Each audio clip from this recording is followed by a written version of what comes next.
எப்படி மதிப்புமிக்கதாக இந்த உலகத்திற்கு முன் ஆவது? ஓம் சாந்தி.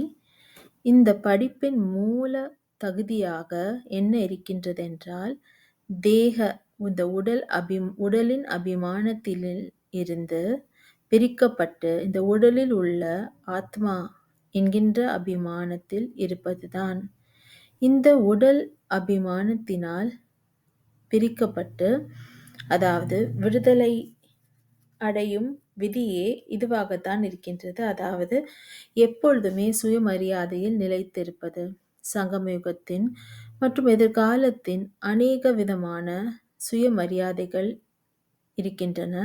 அதில் ஏதாவது ஒன்றை கூட சுயமரியாதையின் நிலையில் இருந்தோமென்றால் அப்பொழுதுதான் இந்த உடலின் அபிமானம் அழிந்து விடுகின்றது. எப்பொழுது இந்த சுயமரியாதையில் நிலைத்து இருந்தோமென்றால்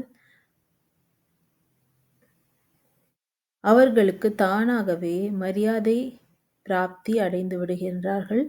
எப்பொழுதுமே சுயமரியாதையில் இருப்பவர்கள்தான் உலகத்தின் மகாராஜன் ஆகிவிடுகின்றார்கள் மற்றும் உலகத்தில் அனைவருமே அவர்களுக்கு மரியாதை கொடுக்கின்றார்கள். ஓம் சாந்தி.